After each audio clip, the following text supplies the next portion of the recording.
దీని యొక్క ముఖ్య ఉద్దేశం మన మంత్రివర్యులు ధనసరి అనసూయ సీతక్క గారికి స్వాగతం సుస్వాగతం. అదేవిధంగా టీపీసీసీ అధ్యక్షులు మహేష్ కుమార్ గౌడ్ గారికి కూడా స్వాగతం సుస్వాగతం.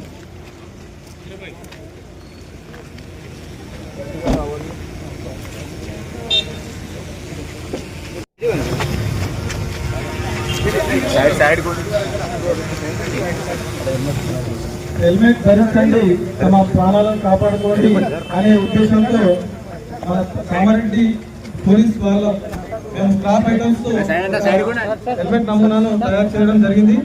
ఈ కార్యక్రమానికి ఉపన్యాసిందిగా కోరుచున్నాం.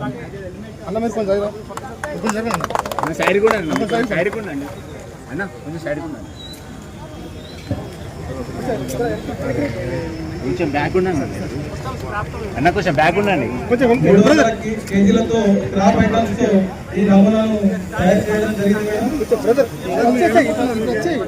దీని యొక్క ముఖ్య ఉద్దేశం ఐరన్ లాంటి రక్షణ కామారెడ్డి పోలీసు వారు అందిస్తారు అనే ఉద్దేశంతో ప్రజలలో ఒక హెల్మెట్ పెట్టుకోండి అనే అవగాహన కల్పించడం కోసం ఇంటి కార్యక్రమాన్ని చేయడం జరుగుతుంది మేడం.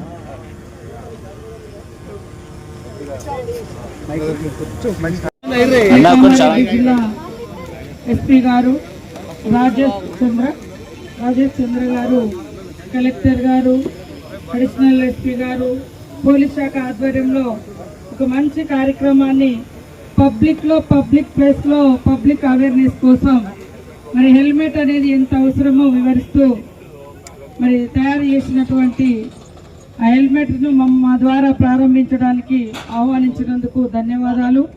మరి కార్యక్రమంలో ముఖ్య అతిథులుగా పాల్గొంటున్న మన ఎమ్మెల్సీ గారు, కాంగ్రెస్ పార్టీ రాష్ట్ర అధ్యక్షులు, నిజామాబాద్ జిల్లా ముద్దుబిడ్డ మహేష్ గౌడ్ అన్న గారికి, మా అందరికీ ఆతిథ్యం ఇచ్చే మన షబ్బీర్ అలీ సార్ గారికి, మీ అందరి అభిమాన నాయకుడు మన ఎంపీ అన్న శెట్కర్ అన్న గారికి, ఇతర అధికారులకు, collector, SP, additional collector, all other ఆఫీసర్స్కు, పత్రికా మీడియా సోదరులకు, ఇక్కడికి వచ్చిన యువకులకు, పెద్దలకు అందరికీ నమస్కారం.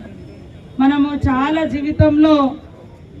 జీవితానికంటే కూడా వేగంగా ఏదో ఇంపార్టెంట్ అని పోతాం, కానీ బతికుంటేనే ఏదైనా చేస్తాం, అది మర్చిపోతాం, స్పీడ్గా వెళ్తూ ఉంటాం, చాలా వందల రూపాయలు, వేల రూపాయలు వేరే వాటి కోసం ఖర్చు పెట్టుకుంటాం, కానీ మనల్ని కాపాడే అటువంటి హెల్మెట్ కోసం మనం ఆలోచించాం, ఖర్చు పెట్టాం, లేదా పెట్టుకోము ఉన్నా కూడా.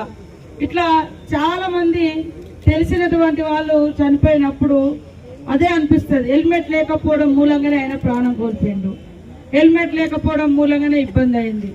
కాబట్టి హెల్మెట్ అనేది మన నిత్య అవసరం లాగా. ఇప్పుడు సెల్ ఫోన్ ఎంత అవసరం ఉన్నా లేకున్నా సెల్ ఫోన్ తోటి బాగా అందరు సెల్ ఫోన్ పడతారు. సెల్ ఫోన్ అనేది నీ యొక్క సౌకర్యం, కానీ హెల్మెట్ అనేది అవసరం, ప్రాణాలు కాపాడేది. ఫస్ట్ అవసరాలు తీరినాకనే సౌకర్యాల గురించి ఆలోచించాలి. ఎప్పుడైనా అసలు ఉండడానికే ఇల్లు లేదనుకో, తినడానికే తిండి లేదనుకో, తాగడానికే నీళ్లు లేవనుకో, ఇవి అనేది మినిమం నీడ్స్, మనిషికి అవసరం. మరి ఇవన్నీ మనం బతుకుండాలంటే ఏంటిది, హెల్మెట్ కూడా చాలా అవసరం. మనం బతుకుంటేనే సంతోషాన్ని చూస్తావు, దుఃఖాన్ని చూస్తావు, కుటుంబాలను చూసుకోగలుగుతావు, అన్నీ చేస్తావు. కాబట్టి మరి ప్రయాణంలో అత్యంత ముఖ్యమైనది అతివేగం ప్రమాదకరం, హెల్మెట్ లేకుండా పోవడం కూడా ప్రమాదకరమే. ఎప్పుడు ఏ రూపంలో మృత్యు వస్తుందో తెలియదు. మనం కరెక్ట్ లైన్లోనే పోతుంటాం, ఒక్కొక్కసారి అచ్చుటోడు అడ్డంగా వస్తాడు, మనకు సంబంధం లేకుండా మన మీద లారీలు పడతాయి ఒక్కొక్కసారి, లేదా కారు వచ్చి దూసుకుపోతుంది, లేదా ఇంకేదో పైనుంచి ఏదో రాయి పడుతుంది. అన్నిటికీ కూడా హెల్మెట్ అనేది చాలా సురక్షితం. కాబట్టి ఈరోజు మన ముఖ్యమంత్రి గారు, మరి సీఎం రేవంత్ రెడ్డి గారు పోలీస్ శాఖను కూడా వారే చూస్తూ ఇలాంటి మంచి కార్యక్రమాలను ప్రోత్సహిస్తూ మీ అందరికీ ఈరోజు పోలీస్ శాఖ ఆధ్వర్యంలో కొన్ని హెల్మెట్స్ కూడా పంపిణీ చేసేటువంటి కార్యక్రమాలు చేస్తున్నందుకు వారికి ప్రత్యేకంగా ఎస్పీ గారికి, పోలీస్ అధికారులకు అందరికీ ధన్యవాదాలు తెలియజేస్తూ సెలవు తీసుకుంటాం.